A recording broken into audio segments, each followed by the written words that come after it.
जो पानी से नहाता है वो केवल लिबास बदलता है, जो पसीने से नहाता है वो इतिहास बदलता है। इसी जज्बे के साथ आज हम लोग हिंदी व्याकरण को पढ़ना स्टार्ट करेंगे। और हिंदी व्याकरण में जो हमारा पहला चैप्टर है वो है भाषा। भाषा को इंग्लिश में लैंग्वेज बोला जाता है। भाषा किसे कहते हैं? भाषा को डिफिनेशन लिखने से पहले अपने लैंग्वेज में समझो भाषा क्या है।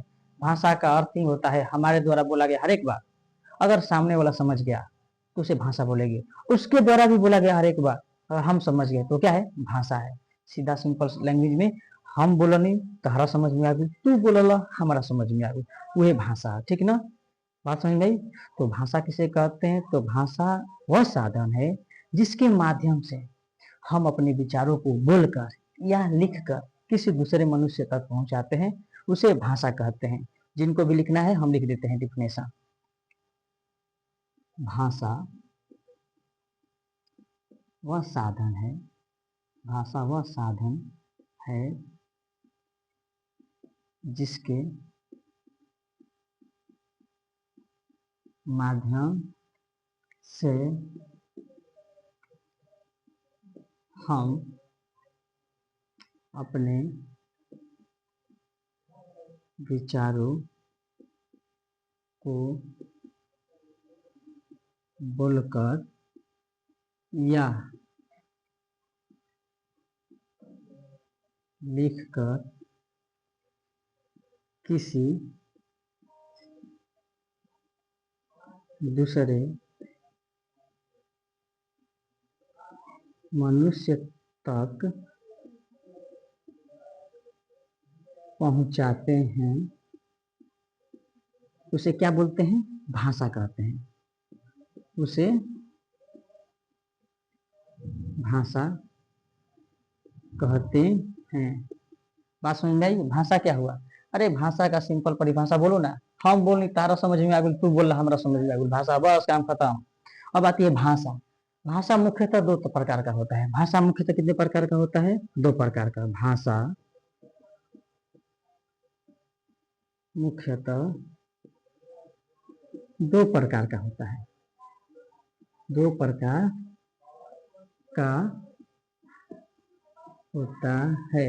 देखो बच्चों यहाँ हमने लिखवाया है मुख्यतः। देखो कितने लोग ना सांकेतिक भाषा को भी भाषा मान लेते हैं, लेकिन रियल में देखा जाए तो भाषा दो ही होती है। आगे बताएंगे कि क्यों सांकेतिक भाषा को भाषा नहीं माना जाता है।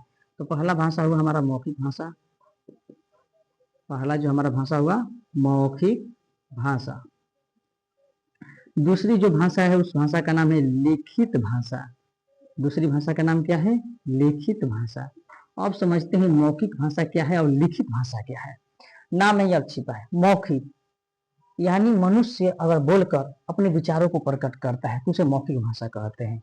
मुंह से बोलकर अगर कोई इंसान आपके सामने अपने विचारों को प्रकट करता है तो उसे मौखिक बोलते हैं। नाम है मौखिक, यानी मुंह से बोलना। लिखित यानी अगर कोई इंसान अगर अपने विचारों को लिख कर प्रकट करता है तो उसे हम लिखित भाषा कहेंगे। बात समझ गए?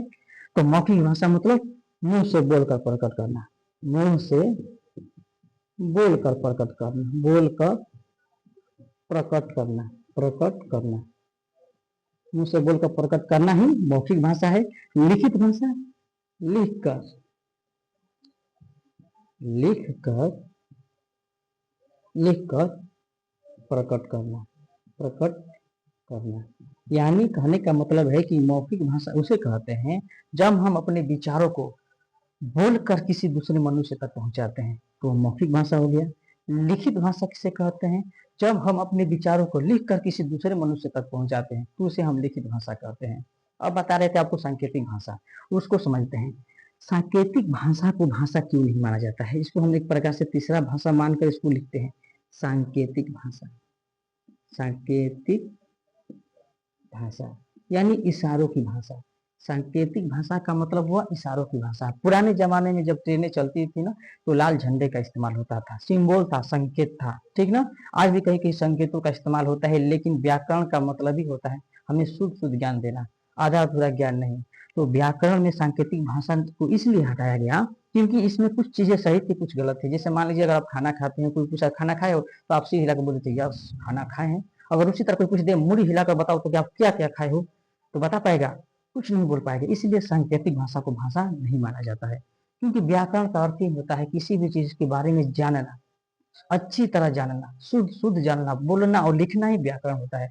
तो व्याकरण के टॉपिक में जो भाषा जो टॉपिक है, उसमें कैसे हम सांकेतिक भाषा को हम लिख सकते हैं, ऐसे समझने के लिए लिख सकते हैं, क्योंकि चूंकि व्याकरण काफी पुराना चैप्टर है और इसमें सांकेतिक भाषा को भी एक स्थान दिया गया था।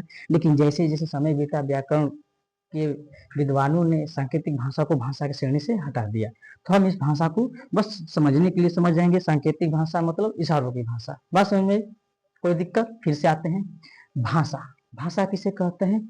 हमारे द्वारा बोला गया हर एक बात अगर सामने वाला समझ गया तो वही क्या है? भाषा है।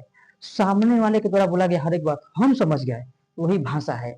डिफिनेशन लिखना हो तो लिख सकते हैं, भाषा वह साधन है जिसके माध्यम से हम अपने विचारों को बोलकर या लिखकर किसी दूसरे मनुष्य तक पहुंचाते हैं, उसे हम भाषा कहते हैं। भाषा मुख्यतः दो प्रकार का होता है, मौखिक भाषा और लिखित भाषा। मौखिक भाषा को मुंह से बोलकर प्रकट करते हैं और लिखित भाषा को लिखकर प्रकट करते हैं। बात समझ में? कोई दिक्कत नहीं। अब आगे बढ़ते हैं। अब आता है मौखिक भाषा। क्वेश्चन पूछता है मौखिक भाषा की छोटी इकाई। तो ऐसी बताओ प्यारे बच्चों, जो हम मुंह से भाषा बोलते हैं, जो मौखिक भाषा हम मुंह से बोलते हैं, वो दिखाई देती है नहीं, इसलिए मौखिक भाषा की छोटी इकाई, मौखिक भाषा की इकाई ध्वनि को कहा जाता है। किसको कहा जाता है? ध्वनि को कहा जाता है। मौखिक भाषा की छोटी इकाई ध्वनि को कहा जाता है। क्यों कहा जाता है ध्वनि? बच्चा ये बताओ। साउंड, जो साउंड निकलता है बाहर का, आसमान में दिखता है क्या? ये उसके कान में घुस गया? नहीं ना। हम उससे बोलते वो भी नहीं दिखाई देता है, इसलिए मौखिक भाषा की छोटी इकाई ध्वनि है, ठीक ना। और लिखित भाषा की छोटी इकाई, लिखित भाषा की छोटी इकाई किसे बोलते हैं? वर्ण को कहा जाता है। वर्ण को कहा जाता है। बात समझ में आई? तो लिखित भाषा की छोटी इकाई वर्ण को कहा जाता है। मौखिक भाषा की छोटी इकाई, यहाँ छोटी छूट गया है, छोटी इकाई ध्वनि को कहा जाता है। बात समझ में आई?